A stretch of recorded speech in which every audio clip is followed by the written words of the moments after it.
Tumayo ka dyan. Huwag ka nang umiyak, Henry. Di ba sabi mo anumang pinagdadaanan mo kapag nakikita mo ang dagat, nagiging kalmado ka? Tingnan natin kung gaano ka magiging kalmado sa nagwawalang alon sa dagat. Suungin mo ang kalaliman ng dagat na yan. Ibibigay ko sa iyo ang mapayapa at napakagandang ending na gusto mo. Ayaw mo sa akin, di ba? Ayaw na rin naman sa ng babaeng pinakamamahal mo, kaya kung iisipin, ay, ang lungkot naman pala ng buhay mo. Lola, pinagsisisihan ko na po ang lahat. Hindi ko naman po sinasadya eh. Nagpadala lang din ako sa selos at nararamdaman ko para sa kanya. Alam kong mali pero hindi ko na kaya eh. Mahal na mahal ko siya, Lola. Mahal ko po siya at hindi ko hayaang mapunta siya sa iba. Sa dami ng mga taong pwedeng saktan ako, bakit ikaw pa? Paano mo nagawa sa akin to? Pagsisisihan mong ginawa mo, tatantarin kita na parang karne. Dudurugin ko rin ang buong pagkatao mo. Isang malaking pagkakamali na pinagsamantalahan mo ang kahinaan ko. Magdurusa ka hanggang sa huling sandali ng buhay mo. Sinungaling! Hayop! Henry, patawarin mo ako. Kasalanan mo to, kuya. Nakakadiri ka. Magbabayad ka. Taon 1999, Sikihor. Bandang 5:00 ng hapon, habang tumatakbo pabalik sa bahay si Danica, abala sana siyang naglalaro sa mga bangka na nasa tabing dagat nang marinig niya ang sigawan ng kanyang ama at ina. Nababatid niyang nag-aaway na naman ang dalawa. Dali-dali siyang tumakbo pauwi at sumilip sa pinto habang nangangatog ang kanyang mga tuhod. Ito ang dapat sa'yo, hayop ka! Wala kang kwenta! Siguro kasama mo na naman yung kabit mo, no? Peste ka sa buhay ko! Kayo ng anak mo! Sinong babae mo? Sabihin mo sa akin! Sabihin mo! Tama na! Nasasaktan na ako! Hindi na tama yung ginagawa mo. Hindi ka na nakukontento sa araw-araw na pananakit mo. Pati anak natin sinasaktan mo. Nababaliw ka na talaga. Huwag mo akong tatawagin baliw. Huwag mong ubusin ang pasensya ko, Melchor. Alam mo kung anong kaya kong gawin. At hindi mo ako mapipigilan. Baka mapatay kita. Papatayin kita. Pati ang anak mo. Babarangin ko kayo. Subukan mo lang saktan ulit ang anak natin. Sinasabi ko sa'yo, baka hindi ako makapagpigil at kung ano magawa ko sa'yo.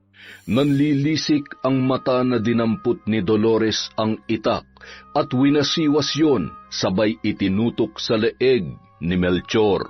Hindi ako natatakot sa'yo. Kung gusto mo, edi magsama-sama tayo sa hukay. Ikaw, ako, at ang anak mo. Dolores, hindi biro yung ginagawa mo. Ibaba mo yan. Huwag mong gawin to alang-alang sa anak natin. Kailangan niya tayo. Kailangan niya ako at sana magpakaina ka man lang sa kanya. Dolores, ang bata pa ng anak natin. Paano na si Danica kung papatayin mo ako? Manahimik ka.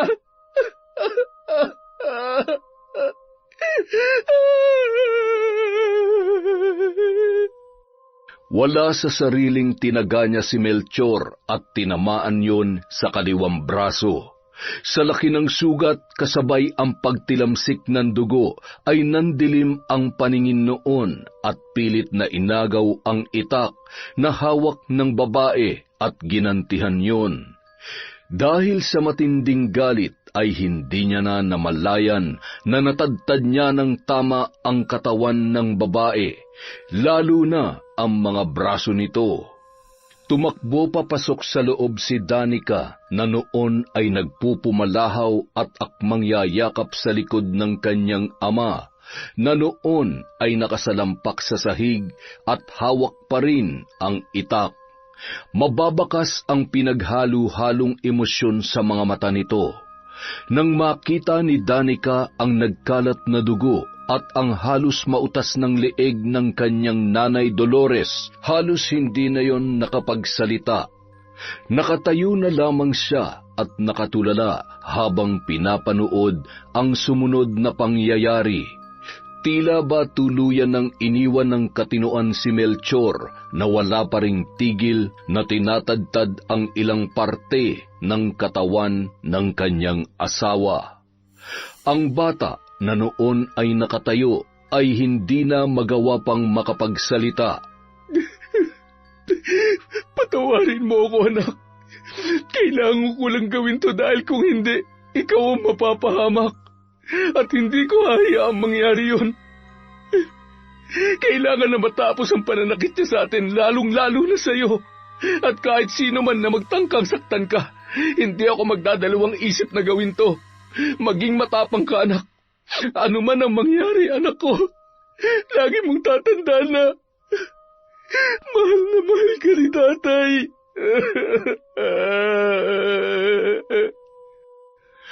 Tumango lamang ng isang beses na animoy naniniwala sa bawat sinasabi ng kanyang ama.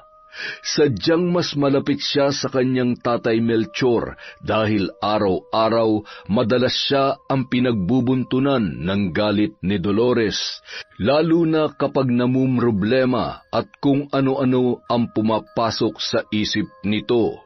May kondisyon sa kaisipan ang babae na minana noon sa kanyang yumaong ina. 10 taon nang nakalipas mula nang makilala ni Melchor si Dolores, bagamat hindi maipagkakaila ang magandang muka at hubog ng katawan ng babae nung mga panahon na yon, na humaling ang binata at nagpasyang pakasalan yun sa kabila ng haka-haka na isa itong mambabarang. Hindi naman itinanggi ni Dolores ang katotohanan kay Melchor, ngunit nangako siya na handa niyang talikuran yun sa oras na maikasal at magkaroon sila ng pamilya. Ngunit sa paglipas ng mga araw, maraming nagbago sa kanilang pagsasama bilang mag-asawa. Dahil sa pagiging selosa ni Dolores at ang hindi mapigilang pagwawala at pananakit nito kapag nagagalit na.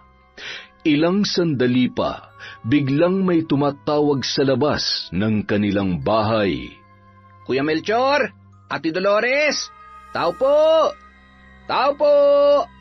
Ay, nasan ba yung mga tao dito? Umalis kaya sila? Pero natanawan ko palang kanina si Danica eh. Tatalikod na sana ang binata nang marinig niya na may nagbubukas ng pinto nung mga sandaling yon. Ha? Kuya Melchor? Ano nangyari sa'yo? Bakit napakaraming dugo ng kamay mo? Napatay ko si Dolores. Ano? Kuya, bakit? Nagbibiro ka ba? Huwag ka na maraming tanong. Tumawag ka ng barangay at magpatawag ka ng pulis. Ato, may ipapakiusap sana ako sa'yo. Nakikiusap ako.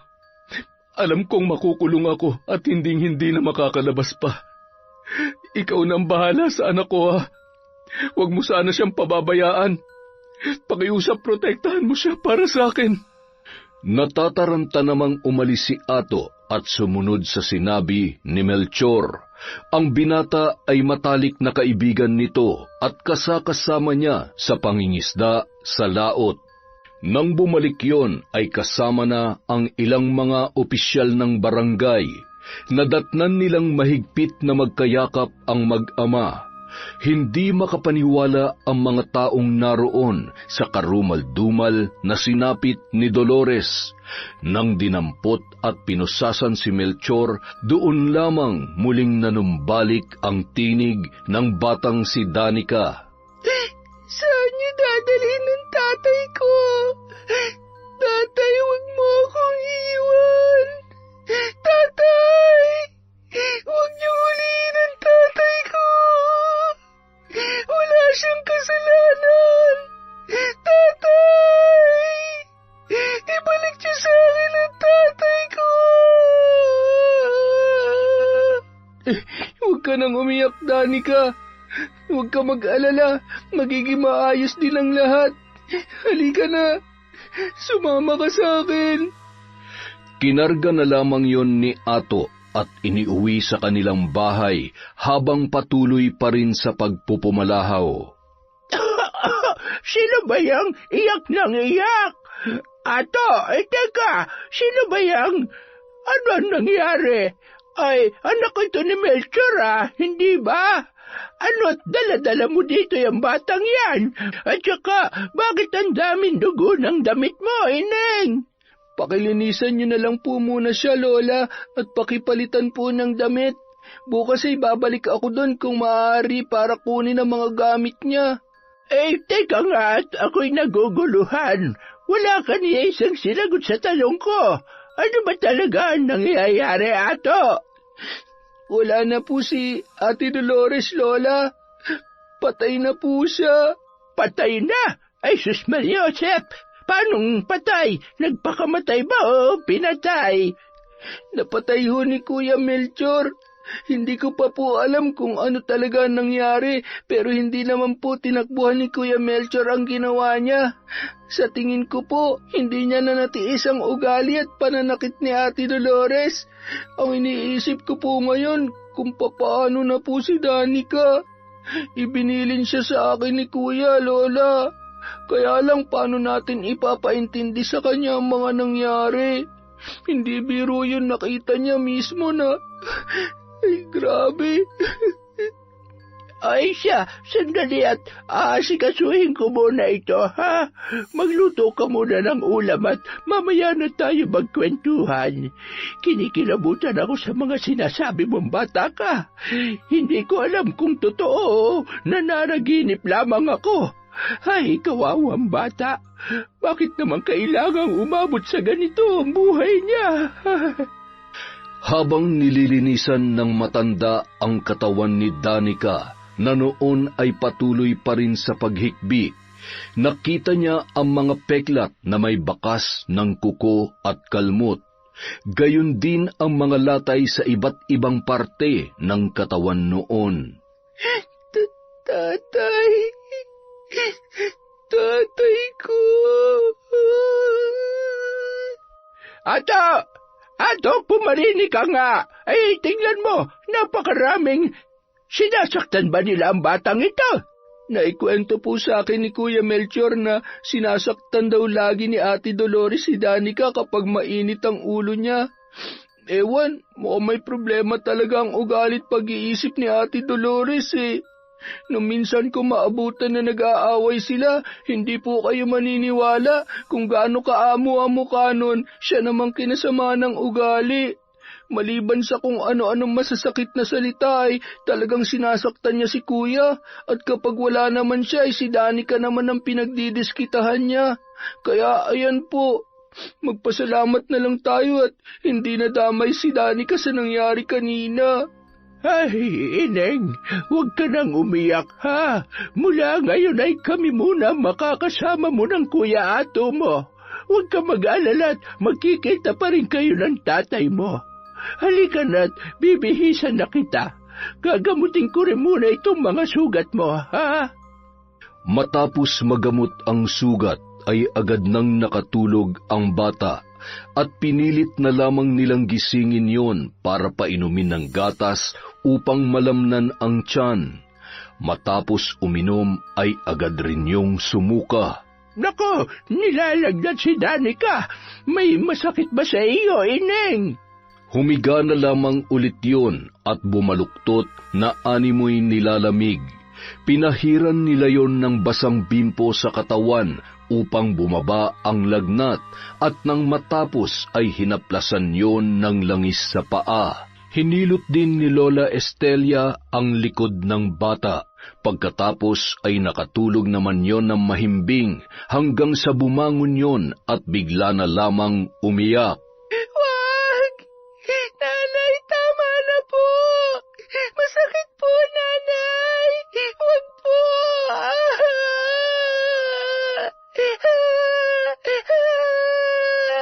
Kawawa naman ang batang ito. Hanggang sa panaginip ay Napakagandang bata at sa murang edad ay hindi ko lubos maisip na nagawa siyang saktan ng kanyang sariling ina. Pagkatapos ay nasaksihan niya pa yung nangyari kanina. Kailangan niya po tayo, Lola. Kung hindi siya nabigyan ng pagmamahal ng kanyang nanay, kaya naman nating iparamdam yun sa kanya kahit hindi natin siya kadugo. Ibinilin siya sa akin ni Kuya Melchor. Sa dami na naitulong niya sa atin, makabawi man lang tayo sa ganitong paraan, Lola.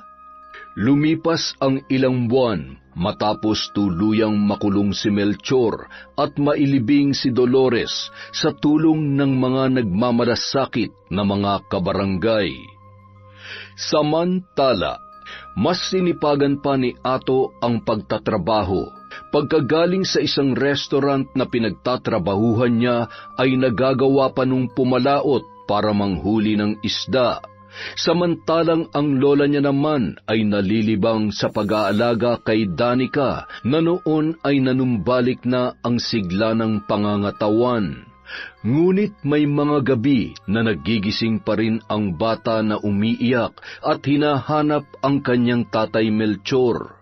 Madalas ay takot yon na animoy sinasaktan ng kanyang nanay Dolores. Isang araw, habang nasa labas ng kanilang bahay at naglalaro sa may buhanginan, dala ang kanyang manika ay inilibing niya yon. Bigla na lamang siyang nilapitan ng batang lalaki at hinablot ang kanyang laruan sabay tumakbo. Akin na to! Ibalik mo sa akin yan! Hoy! Bumalik ka dito!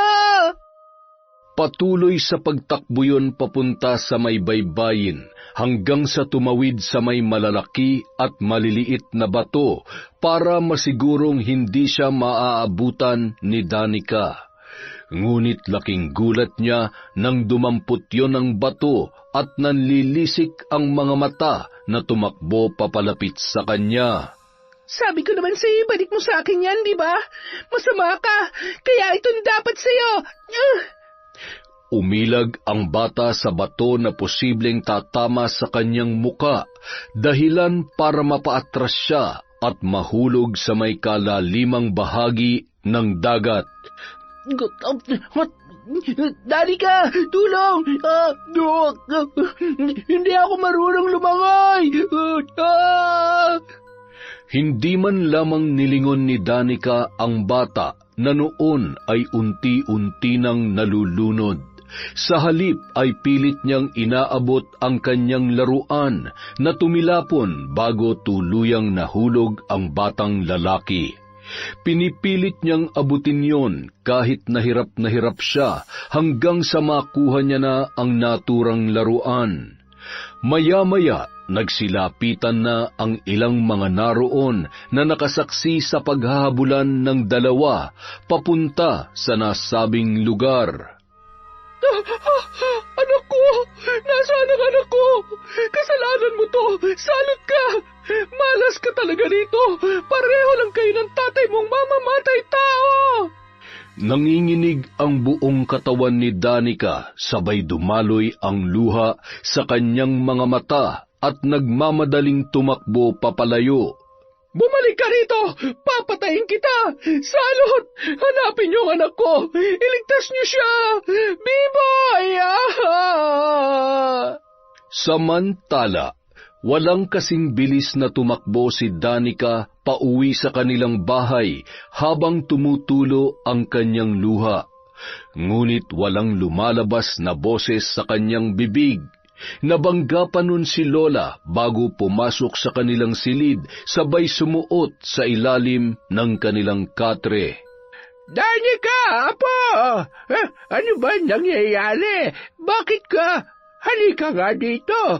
Huwag ka matakot. Sabihin mo kay Lola kung bakit tumatakbo ka pa uwi. Pilit na inaabot ang malalamig at nanginginig na kamay ni Danica hanggang sa tuluyang mailabas noon ang kanyang boses. Mababakas ang takot at halo-halong emosyon ng bata nung mga oras na yun.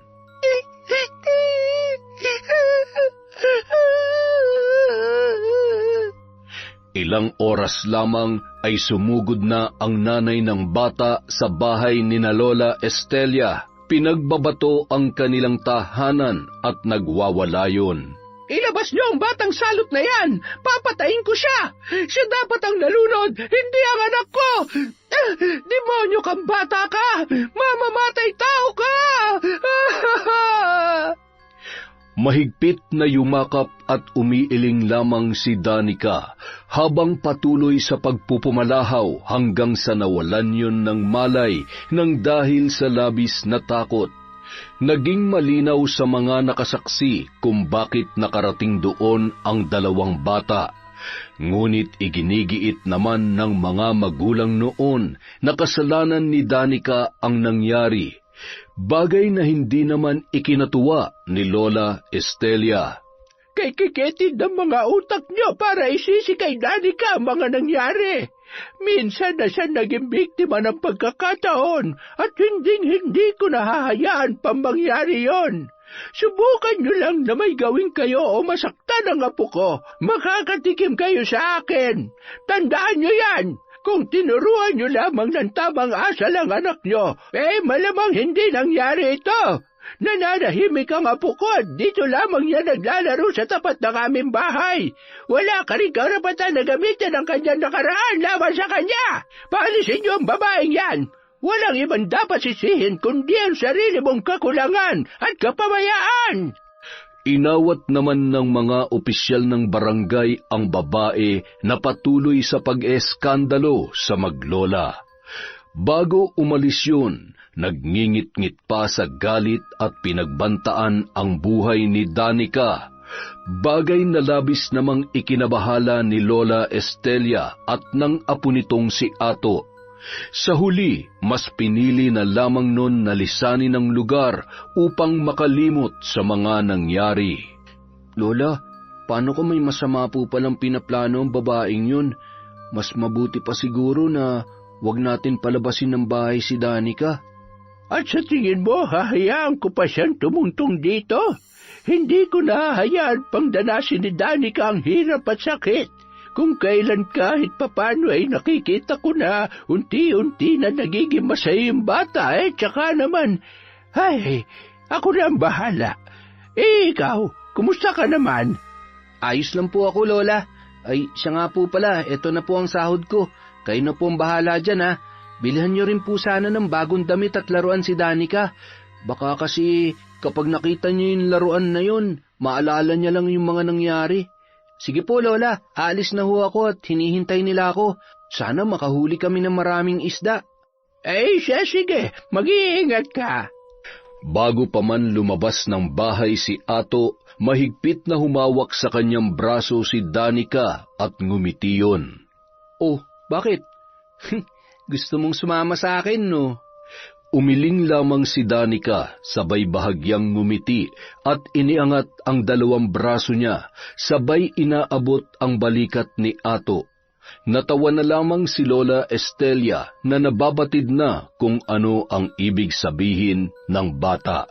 Isinakay ni Ato sa kanyang likod si Danica, sabay kinuha ang kamay ni Lola Estelia at magkakasama silang tumungo sa may baybayin, kung saan naroon ang mga kasamahan ni Ato sa pangingisda. Pagdating doon ay agad nang ibinaba ni Ato si Danica, pagkatapos ay sumakay na siya sa bangka. Masaya namang kumakaway si Danica sa mga yon.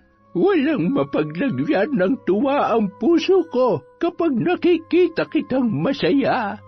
Gusto kong makita ang mga ngiting yan hanggang sa maabot mo na ang mga pangarap mo.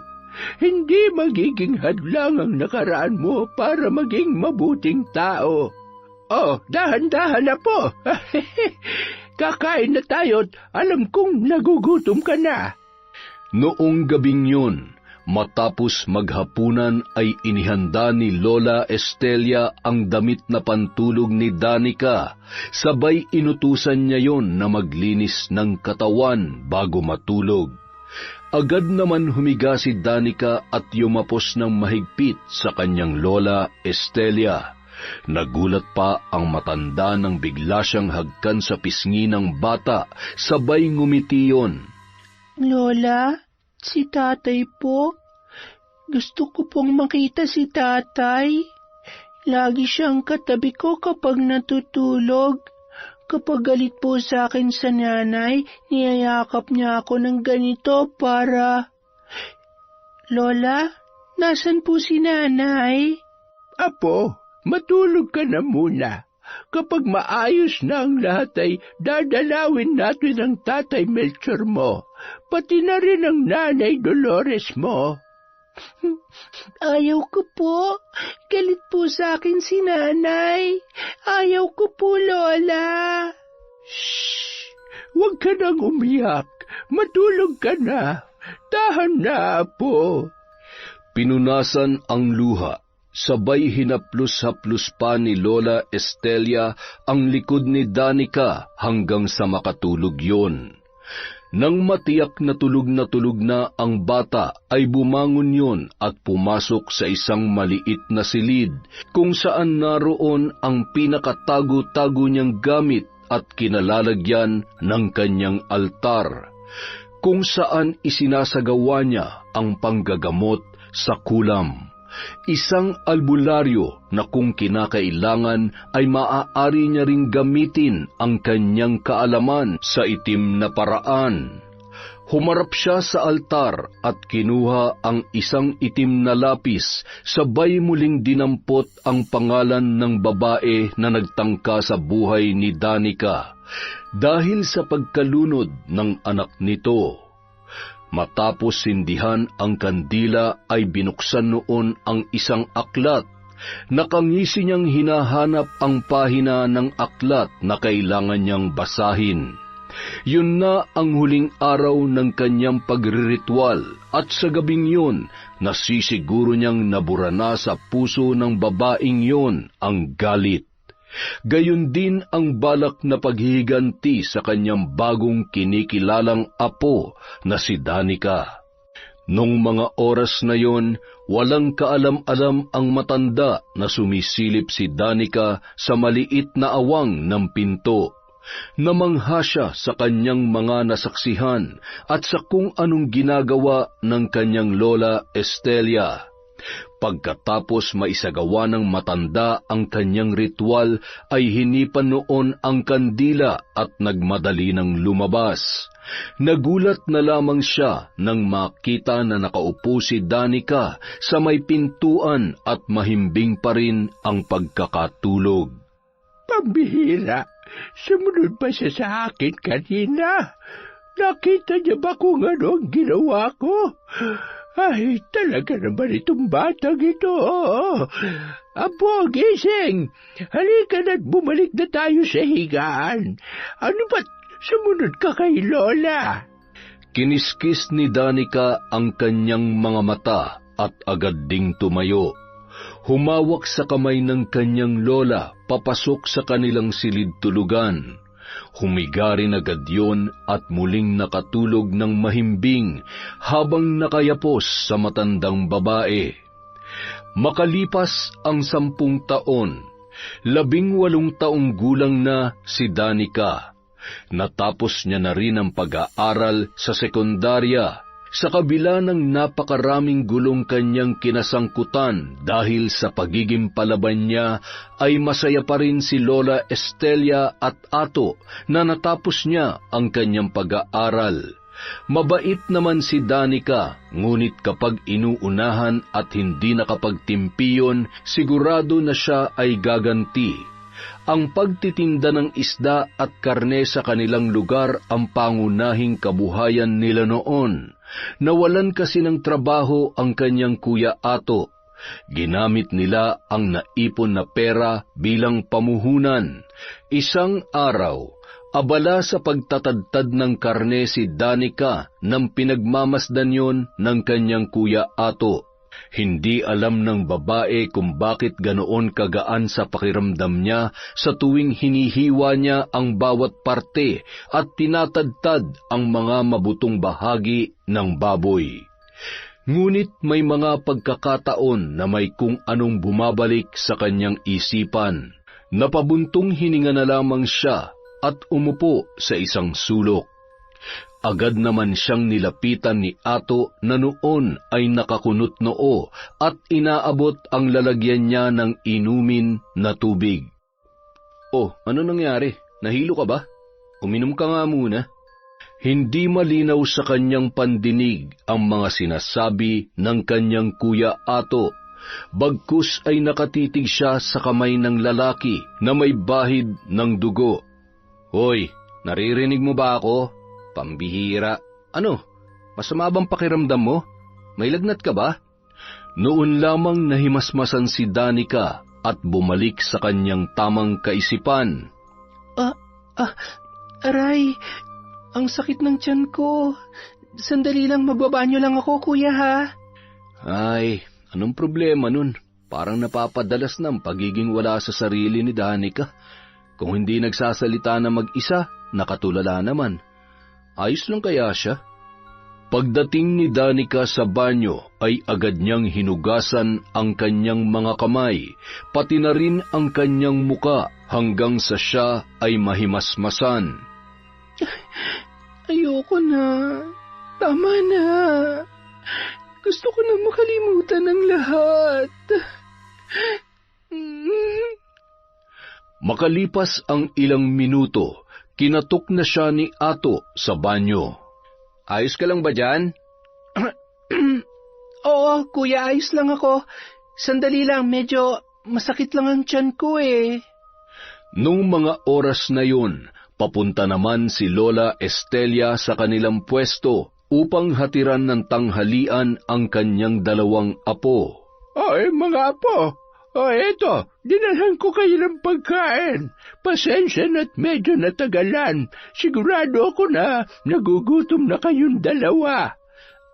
Salamat po, Lola. Sakto, mukhang gutom na nga tong si Danica. Nasaan ba yung Danica na yan? Ay, nasa banyo po. Masakit daw ang tiyan niya. Ayan, buti naman at lumabas ka na. Ano, masakit pa ba? Ay, masakit pa rin, kuya, pero kaya ko naman na. Nakalimutan ko kasing kainin yung pabaon yung almusal, Lola eh. Ang dami po kasing bumibili kanina, kaya ayun, nakaligtaan ko na. Ay, yan na nga bang sinasabi ko eh. Baka naman magkasakit ka na yan, apo ko. Okay lang po ako, Lola.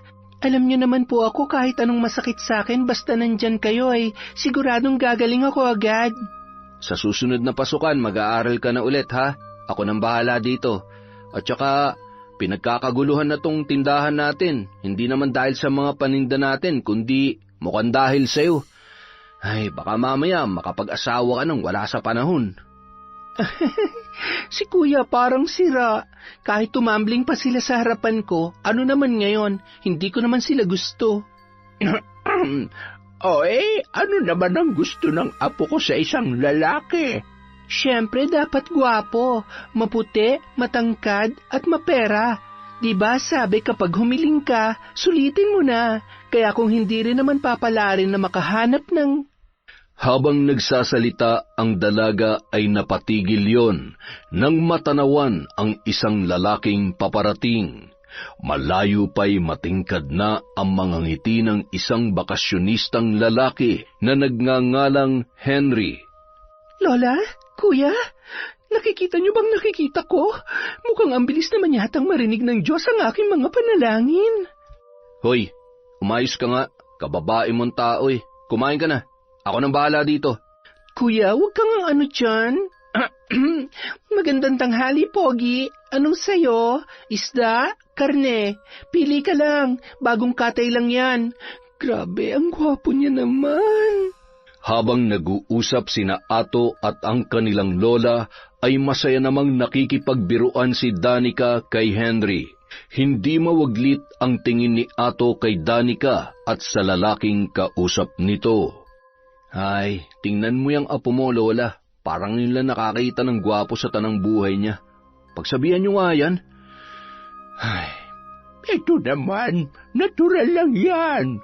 Dalaga na si Danica, kesa naman matulad pa siya sa'yo. Abay, lagpas na sa kalendaryong edad mo. Ano ba naman at hanggang ngayon ay wala ka pa rin ipinapakilala man lang sa akin. At saka, wapo naman talaga. Sandali lang at may tatanong lamang ako. Iho, ikaw ba yung pamangkin ni Kagawad na Lito? Opo, Lola. Kararating ko lang ho kahapon. Ay, oo. Naikwento nga sa akin ng tiyo mo na magbabakasyon ka nga dito. Parang huli kita nakita binatilyo ka pa lamang. Kumusta ka naman? May asawa ka na ba? Wala pa ho, Lola. Katatapos ko pa lamang magkolehiyo. Nagbabaka sakaling pala rin na magkatrabaho na agad. Kapag may trabaho na ako, kahit kinabukasan ay mag-aasawa na ako. Lalo lamang humanga si Danica kay Henry dahil sa mga sinabi nito. Natulala lamang yon habang nakatitig at nakangiti sa maamong muka at mapupungay na mata ng binata. Siniko yun ni Ato at inabot ang baunan ni Danica. Umupo yun sa may mesa at patuloy na sinusulyapan si Henry na noon ay kumakaway na pauwi. Si Lola Estelia naman ay hindi na nagtagal pa, matapos kumain ni Danica ay umuwi na rin agad yon sa kanilang bahay. Samantala, buong maghapon ay hindi na mawala sa isipan ni Danica ang muka ni Henry. Pakanta-kanta lamang yun habang naglilinis ng kanilang pwesto kapag walang bumibili. Iba ang kanyang mga ngiti, salungat sa inaasal ni Atong na noon ay walang imik at nakasimangot. Kuya, nagsasara na ba tayo? Ay, bingi lang. Walang narinig. Bingi-bingihan. Hoy, galit ka ba? May nagawa ba akong mali? Ay, umuwi ka na. Mag-aalasing ko na. Ako nang bahala dito. Di umuwi. Wala ka dyan. Ang lakas ng topak nito. Naku, kapag ganyan ka, sigurado tatanda ka talagang binata. Hay, bakit ba naman kasi 5:00 na pero ang init pa rin ng ulo ay ng panahon? O, tubig mo. Kailangan mo yan. Bye. Ano ba tong nararamdaman ko? Nag-aalala ba ako sa kanya o... Di pwede. Para na kami magkapatid sa mata niya at sa mata ng mga tao. Hindi pwede mahulog ang loob ko sa kanya. Habang naglalakad naman pauwi si Danica sa kanilang bahay, napapaisip siya kung bakit ganoon ang inaasal ng kanyang kuya Ato. Yun din kasi ang unang pagkakataon na hindi sila magkasamang umuwi mula sa kanilang pwesto. Ano kayang problema nun? Ay, bahala na nga siya. Ang importante, nakita ko ng lalaking gusto ko. Sana mas makilala ko pa siya. Ay, ang bilis ng tibok ng puso ko. Ano kaya to? Hindi naman ako nagkape. Pagdating sa kanilang bahay, hinanap niya agad ang kanyang Lola Estelia. Hindi niya yun makita hanggang sa sumilip siya sa isang pinto. Sabay tumango-tango na abala sa pagriritual ang kanyang lola. Hindi na bago yon para kay Danica. Ilang beses niya na rin kinulit ang matanda para turuan siya noon kapag may nakikipag-away sa kanya. Ngunit hindi naman sumasang-ayon sa kagustuhan niya ang kanyang Lola Estelia. Tumungo na lamang siya sa kwarto at agad na nagpalit ng damit. Pagkatapos ay muling lumabas ng bahay at naglakad-lakad sa baybayin. Habang naglalakad, natanawan niya ang isang lalaki na noon ay nasa may parteng malalaking bato sa tabing dagat. Medyo may kalakasan din ang hampas ng alon. May distansya man mula sa kinatatayuan ng lalaki ay nakilala niya agad yun. Si Henry, siya nga. Anong ginagawa niya dito? Wala naman siguro siyang balak na magpakalunod. Ay, teka, anong... Hoy! Seryoso ka ba? Gusto mo bang malunod? Aba, huwag kang mamatay! Mamahalin pa nga kita eh! Ay, ano ba yan? Bakit naman ngayon pa umulan? Bago pa man tumalon sa dagat ang lalaki na animoy wala sa sarili, napigilan naman yun ni Danica. Nasisiraan ka na ba ng bait? Akala mo ba hindi ako marunong lumangoy? Hindi ako magpapakamatay. Ninanamnam ko lang yung hangin at syempre yung ulan. Masaya, di ba? Masyado ka namang nerbyosa. Kasi akala ko naman, malalim kaya yan. Marami na rin nalunod sa... Hindi pa man natatapos ang kanyang sasabihin, ay muling nanumbalik sa kanyang isipan kung paano nalunod doon ang batang si Boyong. Napatulala yun bigla na parang takot na takot. Oh, ikaw yata ang takot na malunod eh. Hindi ka marunong lumangoy, no? Bigla na lamang niyakap ni Henry ang dalaga at kasamang lumundag sa dagat. Dahil sa ginawa ng binata ay doon lamang natauhan si Danica na noon ay nagsisisigaw dahil sa takot. Tuwang-tuwa naman ang binata habang tinatangay niya yon papunta sa gilid. Sira ulo ka? Paano kung nalunod ako? Ang lalim kaya niyan. Hindi naman kita hayaang malunod. Magaling akong lumangoy kaya wala kang dapat ipag-alala. Ang saya, di ba? Anong masaya? Kung may nangyari masama sa akin, malalagot ka talaga sa kuya at sa lola ko. Ang ganda ng dagat, no? Kahit mahalon.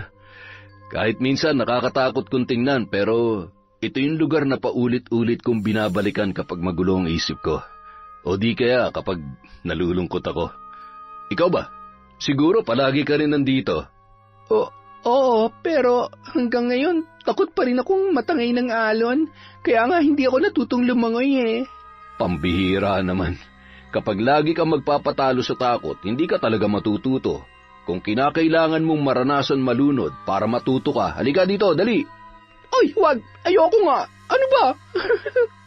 Subukan mo lang at talagang tatamaan ka na sa akin. Kung sawa ka na sa buhay mo, magpakalunod ka mag-isa mo. Huwag mo akong idamay. Ito naman masyadong seryoso. Kahit mabigat ang pinagdadaanan ko, hindi solusyon ang pagpapakalunod. Kapag namatay ako, hindi na ako magkakaroon ng pagkakataon na itama ang mga pagkakamali ko. Pagkakamali? Anong ibig mong sabihin? Anong pagkakamali ang tinutukoy mo? May napatay ka na ba? Uy, wala ah. Mukha ba akong mamamatay tao? Pasensya ka na. Bakit ba kasi nagtatanong pa ako? Okay lang. Siguro nga kailangan ko rin na makakausap. Ano kasi, ang totoo kaya ako nandito dahil gusto kong huminga sa problema. Nakipaghiwalay sa akin yung babaeng pinakamamahal ko. Mahal ko siya at hindi ko naman sinasadyang masaktan siya. Marami lang bagay na hindi ko masabi sa kanya dahil natatakot ako na baka hindi niya ako matanggap. Na baka husgahan niya ang buong pagkatao ko. Ah, may girlfriend ka pala. I mean, may mahal ka na pala. Nasaan siya ngayon? Gusto mo pa rin ba siya? Siguro ang ganda-ganda niya, no? Oo, maganda siya. Magandang maganda. Kung ako nga ang tatanungin, ang totoo, sa loob ng 6 na buwan naming nagkahiwalay, mahal ko pa rin siya hanggang ngayon. Hindi ko naman siya masisisi kung bumitaw siya dahil binigyan ko siya ng maraming dahilan para mapagod. Kaya lang, hindi ko pala kaya. Ang hirap umusad na wala siya. Napabuntong hininga na lamang si Danica dahil sa kanyang mga narinig. Hindi niya malaman kung ano ang dapat niyang maramdaman nung mga oras na yon. Pasensya ka na. Kasi wala akong alam sa mga ganyan. Ang totoo, hindi ko pa naman naranasan na magkaroon Danica! Habang nag-uusap silang dalawa, ay bigla na lamang siyang napalingon nang marinig ang isang pamilyar na boses. Kuya, anong ginagawa mo dito? Henry, sige, uuwi na ako. Ingat ka at... Ano, wala ka ng balak umuwi? Pagsasarhan ka na namin ng pinto ni Lola. Ay, oo na. Ito na nga, diba? Uuwi na nga po. Kuya naman talaga eh. Hindi naman kita pinipilit na umuwi na.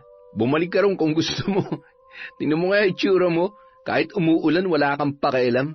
Sa tingin mo, gawain... Kuya, alam ko nag-aalala ka sa akin. Pero gusto ko lang din linawin na wala akong ginagawang masama. Kasalanan ko ba kung nagkataon na nandun si Henry? Kasalanan ko ba kung bakit biglang bumuhos ang ulan kaya nabasa ako?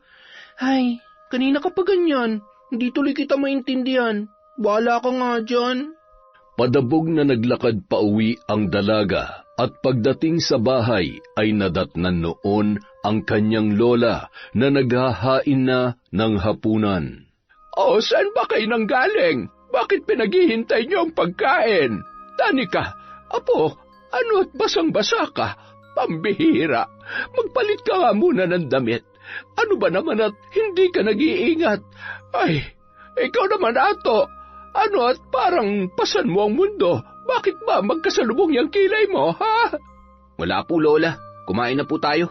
Pagkatapos magpalit ng damit ni Danica, ay nagmamadali yung bumalik sa kusina at kumain na ng hapunan. Nabalot ng katahimikan ang mga sandaling yun hanggang sa sila ay matapos na. Salit-salitan namang tinitingnan ni Lola ang muka ng kanyang dalawang apo.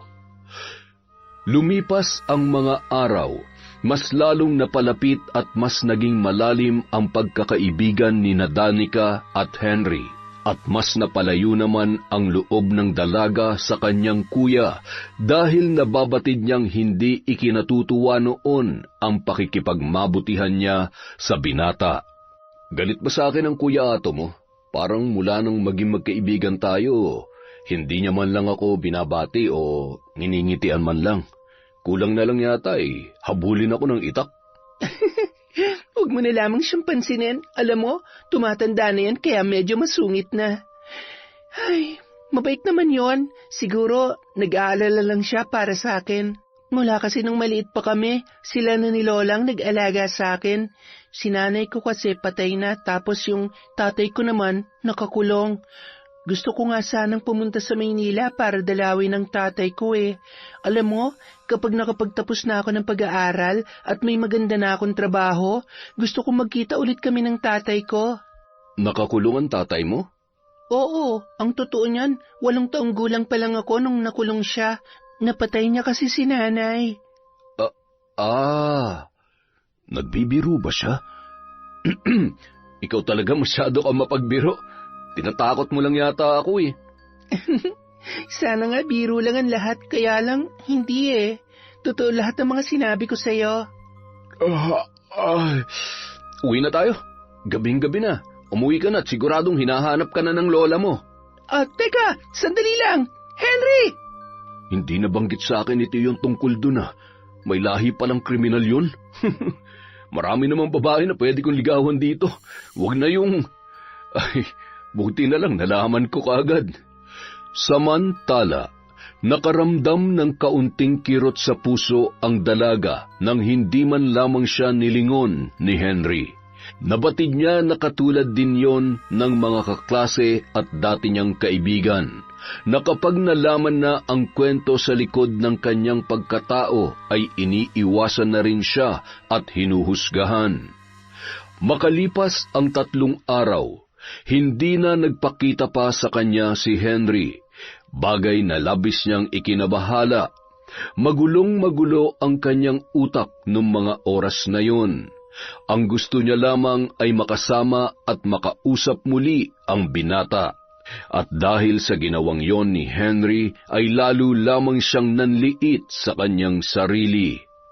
Isang gabi, habang mahimbing na natutulog ang kanyang lola Estelia, ay dahan-dahan na bumangon si Danica at tumungo sa isang silid. Agad niyang kinuha ang isang aklat.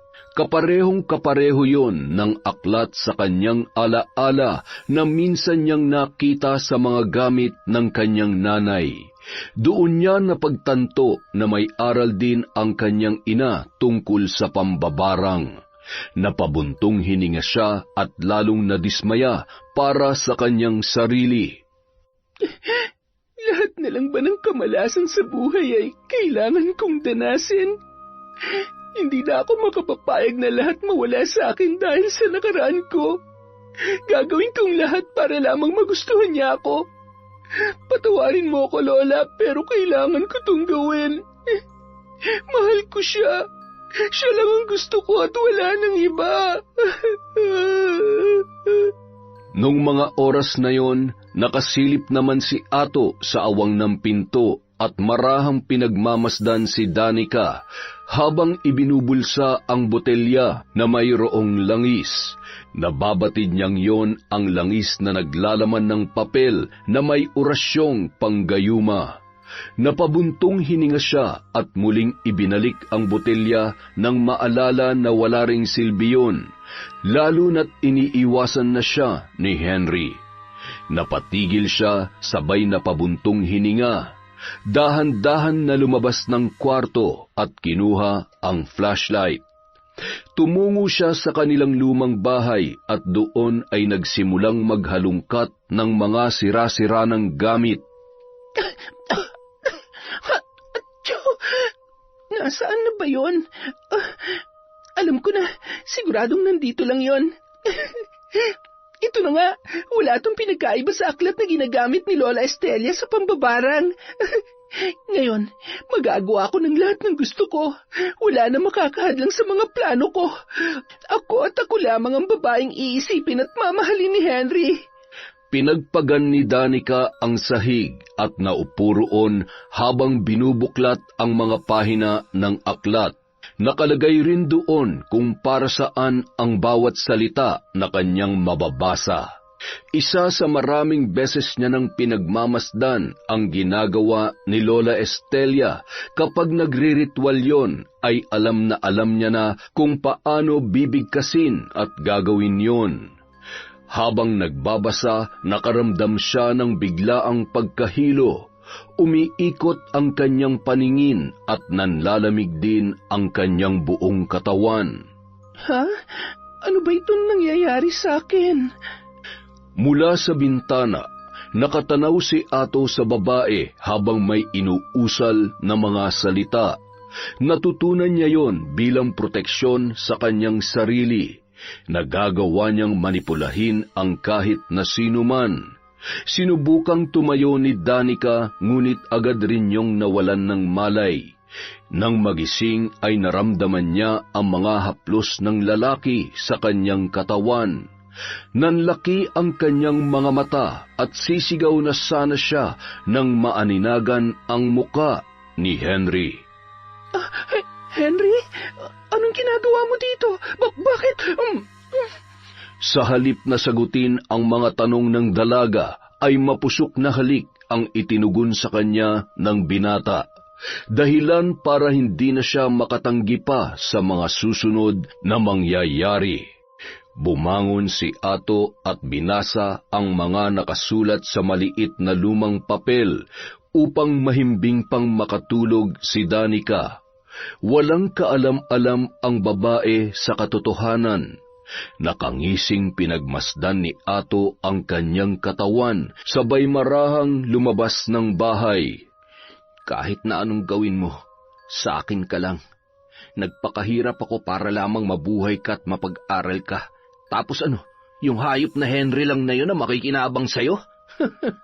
Ako lang ang lalaking totoong nagmamahal sa'yo. Wala nang iba, Danica. Samantala, madaling araw na nang magising ang dalaga.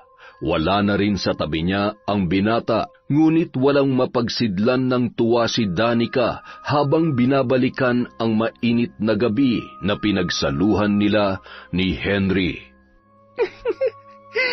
Hindi ko akalaing mangyayari ang lahat ng yun. Buong akala ko ay ayaw niya sa akin. Napakasaya ko, pero ano kayang ibig sabihin nun? Mahal niya na rin kaya ako? Aray, ang sakit ng likod ko. Bakit kaya hindi niya man lamang ako ginising bago siya umalis? Paano ko kaya siya kakausapin mamaya? Bahala na nga. Teka, nasa na yung... Ano bang pinunta ko rito kagabi? Ay, kailangan ko nang umuwi. Pagdating sa bahay ay tulog na tulog pa rin ang kanyang Lola Estelia. Mahigpit niya pa yung niyakap at mahimbing na nakatulog. Nang bumangon si Lola Estelia ay nagtataka naman yon kung bakit tulog na tulog pa rin si Danica. Ato, hanggang ngayon ba hindi pa rin kayo nag-uusap? Ang sarap ng tulog ni Danica. Ano, gigisingin ko ba? Okay lang ho kami, Lola. Huwag niyo na lang pong gisingin at baka masama ang pakiramdam niyan. Masama ang pakiramdam? Bakit naman? Wala po. Basta, hayaan niyo na lang muna siya matulog para makapagpahinga din muna siya sa pagtitinda. Sige ho, Lola. Alis na ho ako. Huwag niyo na lamang akong dalhan ng pagkain at bibili na lang ako doon. Mainit ho ang panahon ngayon, kaya huwag kayo masyadong maglalabas. Kayo na lang ho ang bahala muna dyan sa pasaway niyong apo. Siya sige. Mag-iingat ka, ha? Habang naghihintay si Lola Estelia na magising si Danica, ay nagluto na yon ng agahan hanggang tanghalian. Anong oras na? Patay! Tutupakin na naman ito Mabuti naman at gising ka na. Bakit ba puyat na puyat ka? Nang aswang ka ba kagabi? Lola naman. Abat, bakit ka namumula? May lagnat ka ba? May nararamdaman ka bang kakaiba? Ayos lang po ako, Lola. Pasensya na ho at tinanghali ako ng gising. Magmamadali na ho ako at siguradong... Huwag kang mag-alala. Magpahinga ka raw muna, sabi ni Ato. Siya na raw muna ang bahala dun sa tindahan. Talaga? Sinabi niya yon? Ay, Lola, sa tingin mo po ba galit sa akin si Kuya? Apo, mahal na mahal ka ng kuya mo. Nagtatampo lang yun dahil pakiwari niya'y hindi ka na nakikinig sa kanya mula nung mapalapit ka kay Henry. Siya nga pala, nitong nakaraang araw ay hindi yata kayo nag-uusap. Mayroon ba nangyari? Opo, meron po. Ibig kong sabihin, wala po pala, Lola. Baka may pinagkakabalahan lang pero okay naman po kami. Lola, alam mo, pakiramdam ko, nagugustuhan niya na rin ako. Ikaw naman ay dalaga at siya naman ay binata. Wala namang masama basta huwag mong kalilimutan na mas pairali ng isip mo kesa sa puso. Huwag kang magpapadala sa bugso ng damdamin mo. Alam mong mahal kita, Apo. Kaya kapag nasaktan kanyang Henry na yan, ako ang unang-unang masasaktan para sa'yo. Kapag pinaglaruan ka niya, ay siguradong makakatikim siya ng laro na kailanman ay hindi niya magugustuhan. Lola, bukod sa gwapo at mabait, nasisiguro ko rin po na pareho na kami ng nararamdaman para sa isa't isa. Kung gayon ay mabuti naman. Basta ipangako mo sa akin na hindi ka iiyak ng dahil lamang sa lalaki. Tayo dapat ang iniiyakan at hinahabol, hindi ang mga lalaki. Naiintindihan mo ba yun, Apo? Tumango na lamang ang dalaga, sabay umupo sa mesa at nakangiting nakatanaw sa bintana. Sa tuwing naiisip niya si Henry, pakiramdam niya lumulutang siya sa ulap. Napapakamot ulo na lamang si Lola Estelia habang pinagmamasdan ang kanyang apo. Nalintikan na. Mukhang malakas ang tama ni Danica sa dayong yun na. Hindi ko alam kung matutuwa ba ako o matatakot sa ipinapakita niya. Samantala, bandang 7:00 ng gabi, nagtatakbo si Danica palapit kay Henry nang matanawan niya yon na nagpapahinga sa isang kubo. Agad niya yun niyakap na mahigpit na labis namang ikinagulat ng binata. Bakit mo ako tinulak? Ano na naman bang problema? Ano ba kasing ginagawa mo? Tsaka hindi mo ba nakikita? Gusto ko mapag-isa. Hindi pa ba malinaw sa iyo na iniiwasan kita? Iniiwasan? Teka, anong ibig mo sabihin? Anong iniiwasan? Pagkatapos ng nangyari sa atin kagabi, iiwasan mo ako? Napakawalang hiya mo naman, Henry. Akala ko mahal mo ako. Akala ko... Nababaliw ka na ba? Ako papatol sa'yo? Ano nangyari sa atin? Walang ganun, Danica.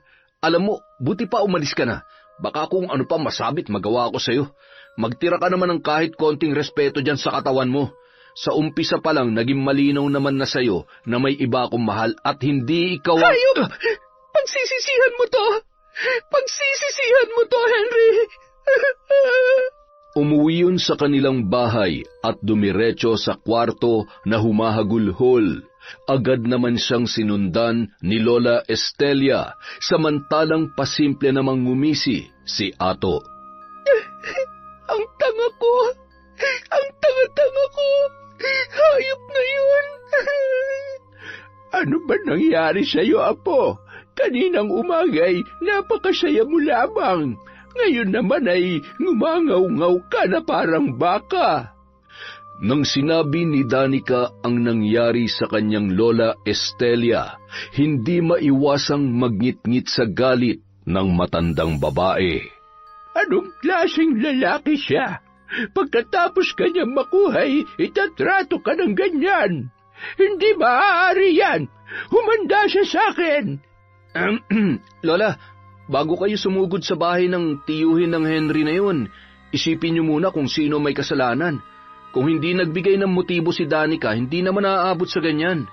Kung nakinig lamang siya sa atin, di sana tahimik ang buhay niya at hindi niya sasapitin yan.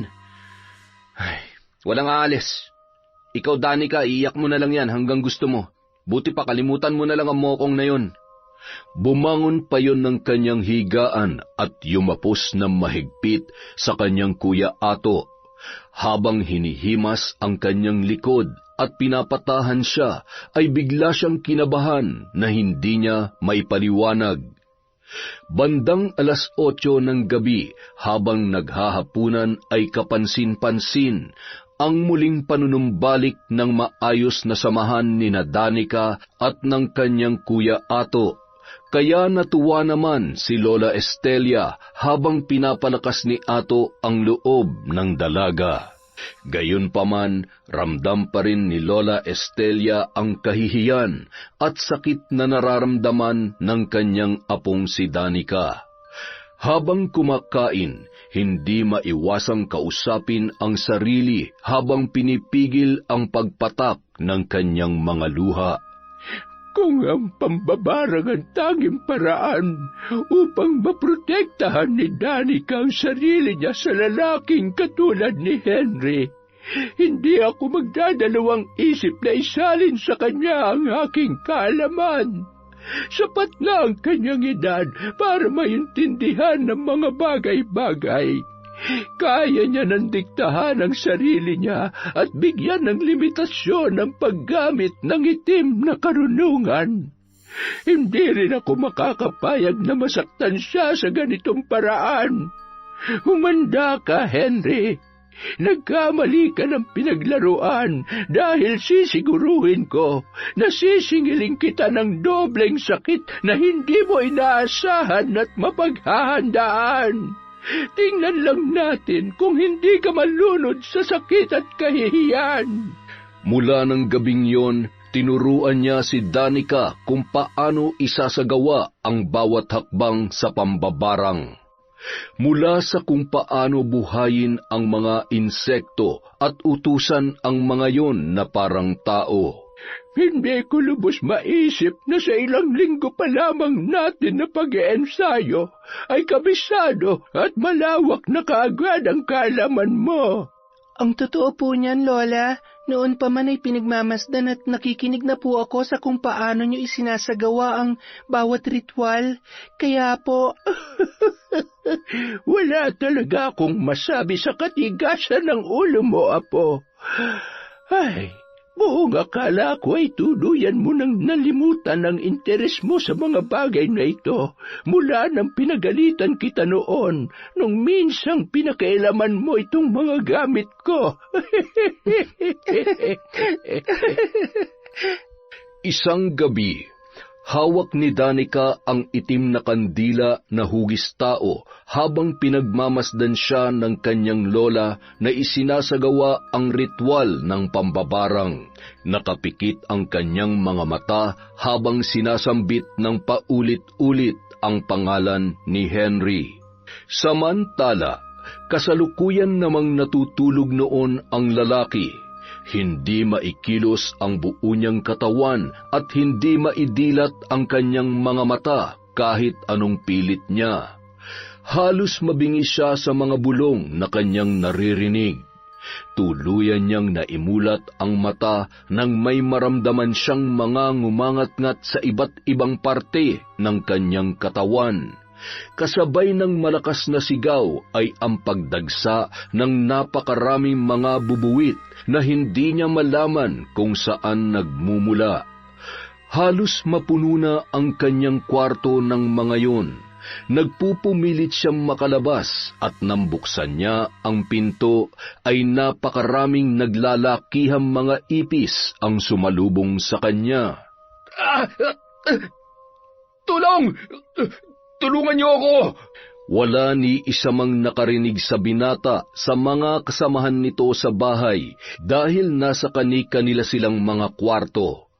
Nang makalabas ay nagpagulong-gulong yon dahil hindi yon tinatantanan ng iba't iba pang insekto na humahabol sa kanya.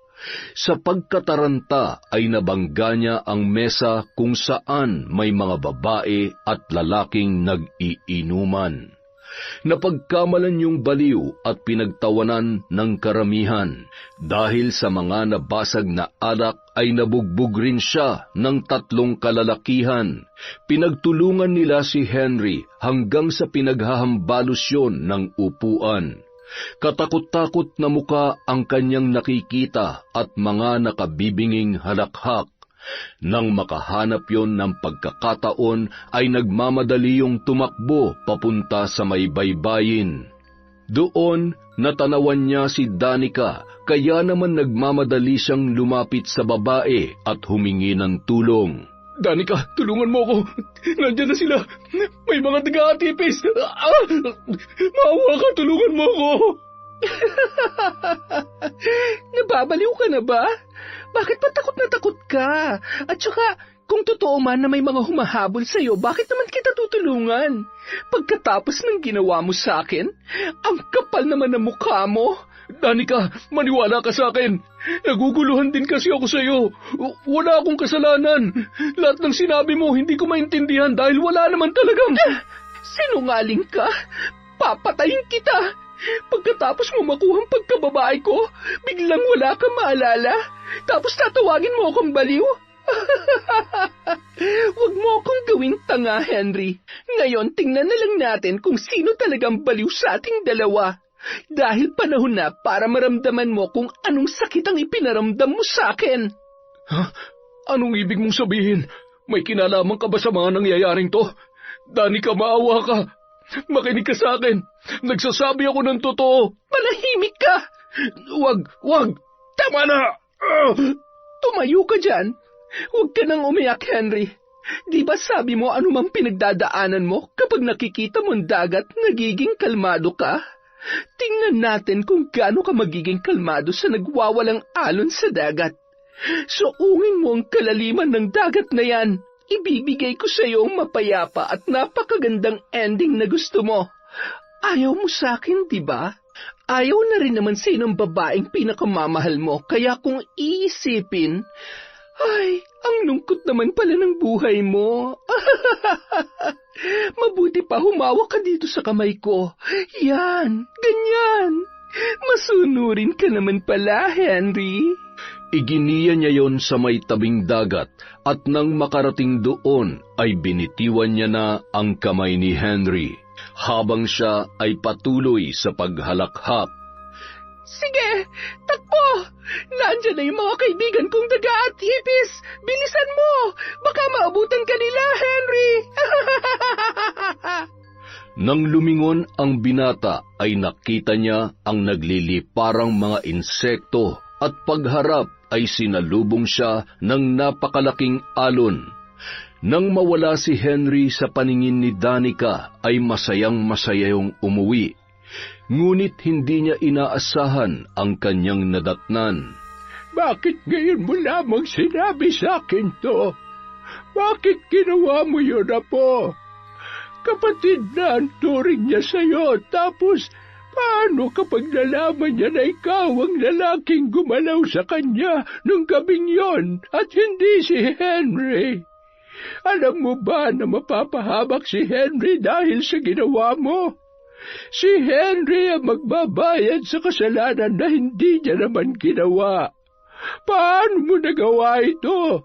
Tinuruan kitang protektahan ang iyong sarili gamit ang orasyon na yon, pero... Lola, pinagsisisihan ko na po ang lahat. Hindi ko naman po sinasadya eh. Nagpadala lang din ako sa selos at nararamdaman ko para sa kanya. Alam kong mali pero hindi ko na kaya eh. Mahal na mahal ko siya, Lola. Mahal ko po siya at hindi ko hayaang mapunta siya sa iba. Naiintindihan kita. Huwag ka mag-alala. Mananatihing lihim ang lahat ng ito. Pero hindi mo maaaring ipilit ang gusto mong mangyari. Marami pang babae na maaari mong mahalin, Apo. Matapos marinig ang usapan ng maglola, ay tumakbo si Danica papunta sa tabing dagat. Doon niya napagtanto na isang malaking pagkakamali na pinatay niya si Henry. Sa dami ng mga taong pwedeng saktan ako, bakit ikaw pa? Paano mo nagawa sa akin to? Pagsisisihan mong ginawa mo, tatantarin kita na parang karne. Dudurugin ko rin ang buong pagkatao mo. Isang malaking pagkakamali na pinagsamantalahan mo ang kahinaan ko. Magdurusa ka hanggang sa huling sandali ng buhay mo. Sinungaling! Hayop! Henry, patawarin mo ko. Kasalanan mo to, kuya. Nakakadiri ka. Magbabayad ka.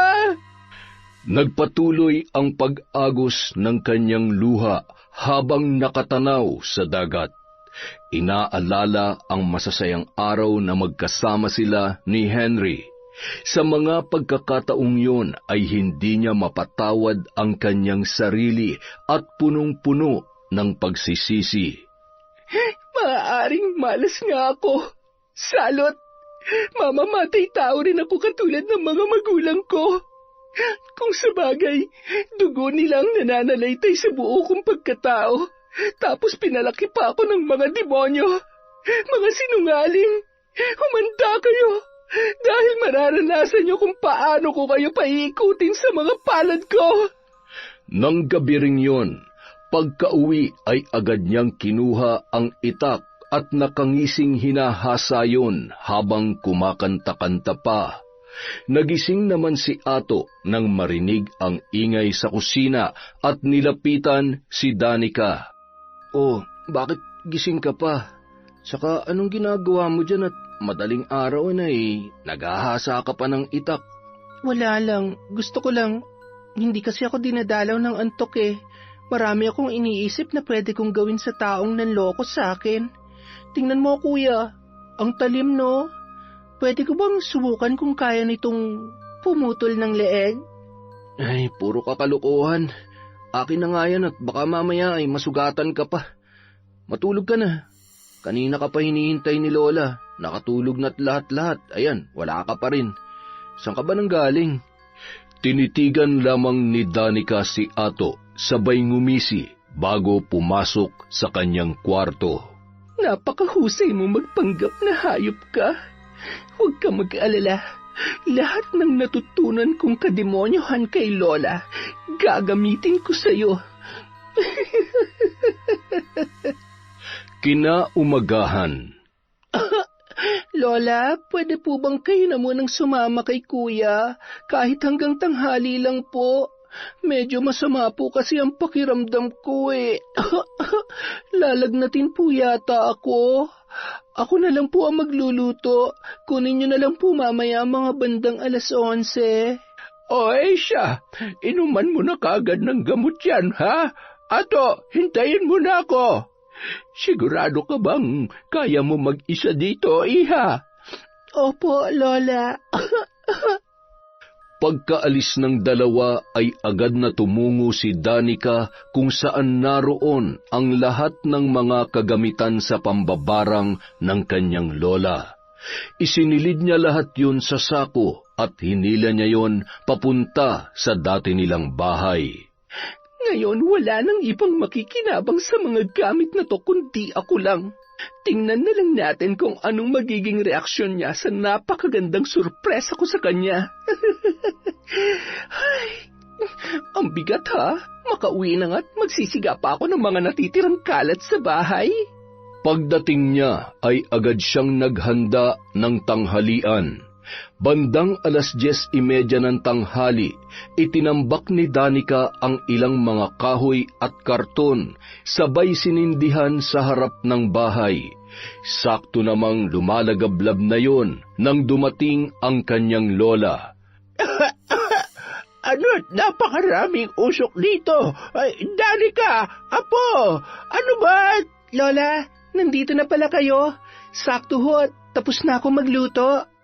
Mabuti naman. Teka, ano ba itong mga sinigaan mo? Napakausok. May mga sinampay ang mga kapitbahay. Nako, wala ho yan. Nilinis ko lang ho yung altar ninyo at maraming kalat. Ayon, para mas maliwalas ay di sinigaan ko na. Matapos marinig ang sinabi ni Danica, agad na tumungo ang matandang babae sa nasabing silid. Sumunod naman ang nakangising dalaga. Nagustuhan niyo po ba, Lola? Apo, anong ginawa mo? Nasaan yung mga gamit ko? Nagulat po ba kayo? Ganyan na ganyan din po ang naramdaman ko nung malaman ko na kaya niyong pagtakpan si Kuya sa kahiyupang ginawa niya sa akin. Opo, alam ko na ang totoo. Mahal na mahal ko kayo. Alam ko utang ko sa inyo ang buhay ko. Pero bakit, Lola? Paano niyo nagawa sa akin to? Hindi niyo po ba ako mahal? Apo, mahal na mahal kita. Natakot lamang ako na. Tama na po, Lola. Ayaw ko na maniwala sa inyo. Mga sinungaling kayo. Bigla na lamang nanikip ang dibdib ng matanda at napaupo yun sa kanyang kinatatayuan. Sa halip na tulungan ay nagsisigaw yun sa labas at nanghingi ng saklolo at tinawag ang kanyang kuya Ato. Pagdating ni Ato sa bahay, wala nang buhay ang kanilang lola, Estelia. Lola, gumising ka! Danica, ano nangyari sa kanya? Hindi ko alam. Basta pagdating niya, bigla na lamang siyang nawala ng malay at... Makalipas ang 4 na araw, inilibing na agad si Lola Estelia. Walang kamalay-malay si Ato sa totoong nangyari.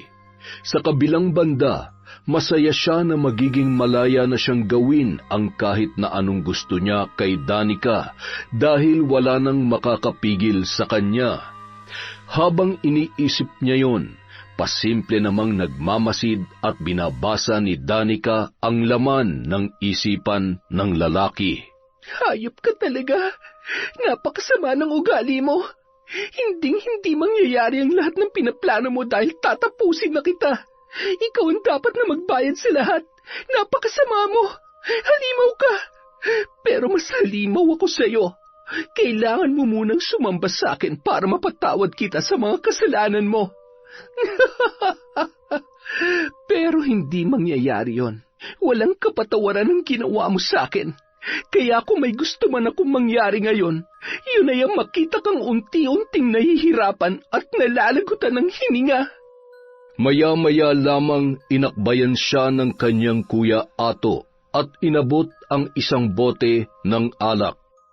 Ay, alam kong hanggang ngayon ay nahihirapan ka pa ring tanggapin na wala na si Lola.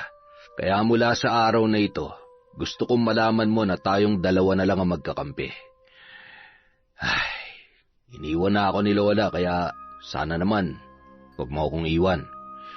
Baka mamaya... Yan nga sanang ipagpapaalam ko sa iyo, Kuya. Ano kasi, gusto ko nang pumunta ng Maynila at doon na magtrabaho. Gusto ko rin kasing makita si tatay. Okay lang naman sa iyon, di ba? Kasasabi ko lang, di ba? Walang aalis sa bahay na to. Ano naman ang gagawin mo dun? Nandito ng buhay natin. Tsaka, malay ba naman natin kung buhay pa ba o baka naman pinatay na ng mga kapwa niya preso ang tatay mo. Ang galing! Sa tingin mo ba magpapapigil ako sa'yo? Hoy, Renato! Gusto ko lang malaman mo na, pasensya na ha, hindi mo na ako mauuto katulad ng bata pa ako, na sa isang candy lang mapapatahan o mapapasunod mo na ako. Hindi na ako ang Danica na mapapaniwala ng isang mapagpanggap at sinungaling na katulad mo. Ha? Anong ibig mong sabihin? Ayan, para mas maramdaman mo at magising ka na sa katotohanan na sarili mo lang ang niloloko mo. Alam ko na ang lahat ng kahayupang ginawa mo. Dahil sa'yo napatay ko si Henry. Paano mo nagawa sa akin yun, ha? Paano mo ako nagawang pagsamantalahan kung totoong mahal mo ko at itinuturing mo akong kapatid? Napakahayop mo! Teka, ano yan? Bitawan mo yan, Danica. Huminahon ka. Gusto mo ba makulong katulad ng tatay mo? Manahimik ka! Wala akong gustong marinig mula sa'yo. Dahil ang bawat salitang lumalabas dyan sa bibig mo ay puro kasinungalingan. Nung mga oras na yon, dahan-dahan na ibinubulong ni Danica ang mga salita. Nais mang kontrolin yon ni Ato gamit ang kanyang kaalaman ay hindi niya na magawang makapagsalita pa at biglang nabura ang kanyang alaala. Wala siyang maramdaman noong mga oras na yon kundi pananakit ng kanyang mga mata. Ang mga makasalanan mong mata at kamay ay madudurog katulad ng sa naaagnas na patay. Tatanggalan kita ng pag-asang mabuhay hanggang sa magmakaawa ka na tapusin ko na lamang ang iyong buhay. Hawak ang itak, tinadtad niya ang mga daliri noon. Walang boses na maririnig, ngunit mababakas sa mukha ni Ato ang iniindang sakit, kasabay ng pag-agos ng butil-butil na luha. Pagkatapos noon, tinapyas ni Danica ang pagkalalaki ni Ato at kitang-kita niya kung paano tinadtad ng pinong-pino yon ng galit na dalaga. Nagmamadaling nagpalit ng damit si Danica at kinuha ang kanyang bag sa kanyang silid. Sinipa pa ng isang beses ang naghihingalong si Ato. Itinumba niya ang isang malaking gasera sa mesa kung saan nililipad-lipad ng hangin ang kortina. Paalam na. Magkita na lang tayo sa impyerno. Hahanapin ko lang muna si tatay. Kapag nakita ko na siya, susundan na kita doon. Matutuwa ako kung ikaw ang unang-una kong makikita kapag sinundo na ako ni Satanas. Noong gabi ring yun, bumiyahe si Danica. Magulo ang isip at kung ano-anong boses ang kanyang naririnig. Tinatakpan pa nun ang tainga habang nakasakay sa isang jeep, dahilan para umiwas sa kanya ang ibang mga pasahero. Miss, ayos ka lang ba? Miss, abat, naririnig mo ba ako? Hoy, ano nangyayari sa'yo, ha? Nang bigla na lamang mawalan ng malay ang dalaga. Pambihira naman, oo. Anong gagawin ko sa babaeng ito?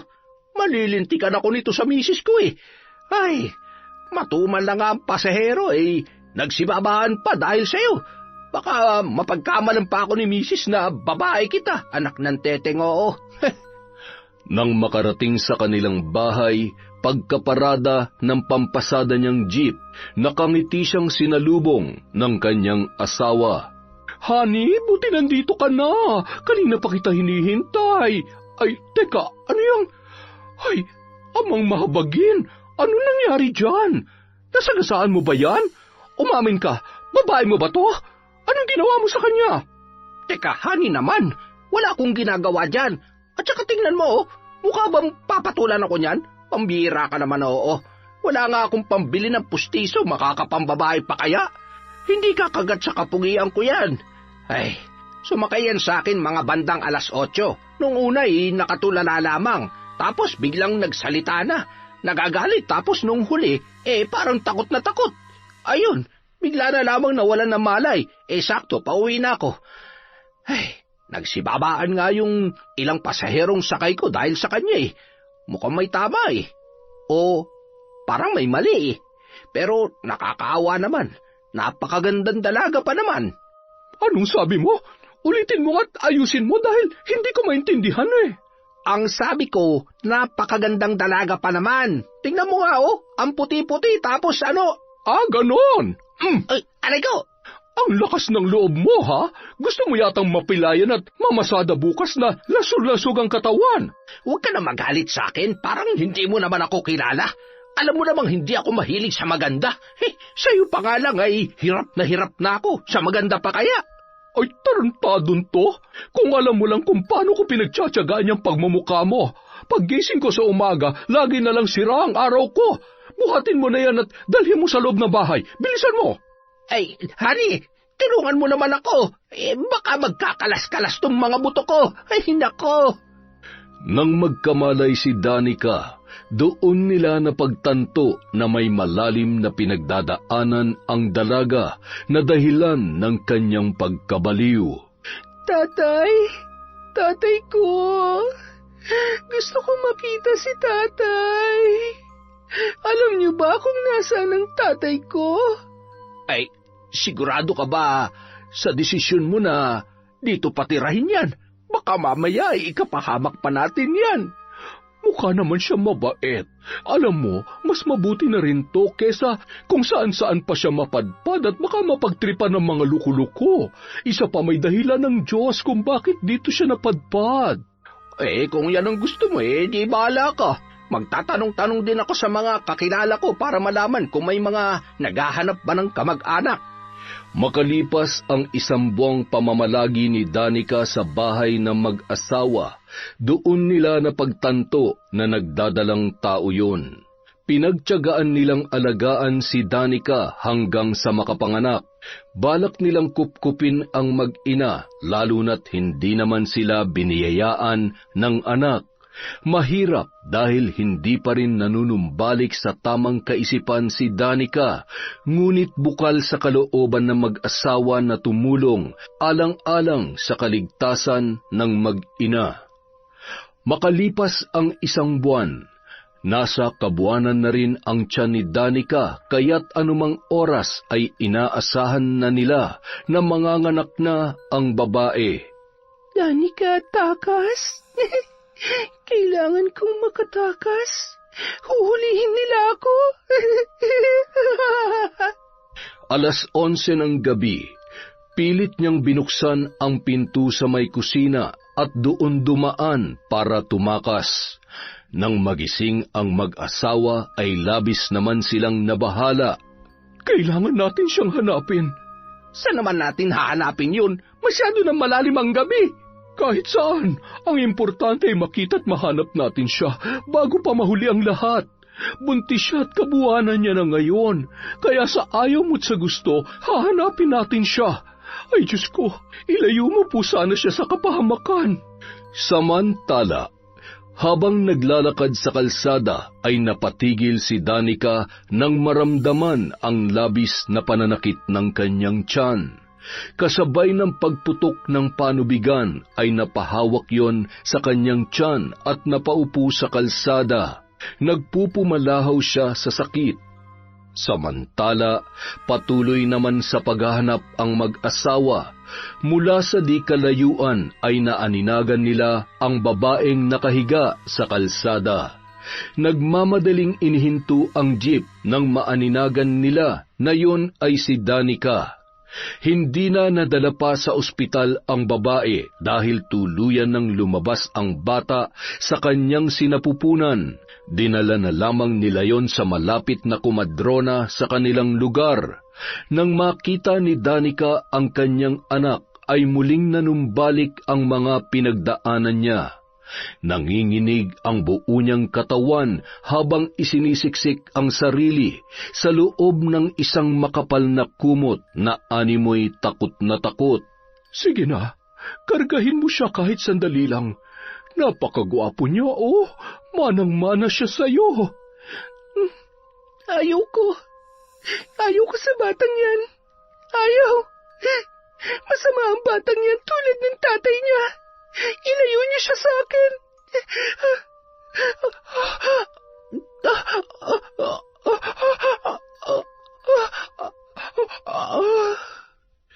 Dahil napalapit na si Danica sa mag-asawa, labis na nagdalamhati yon sa kanyang pagkamatay.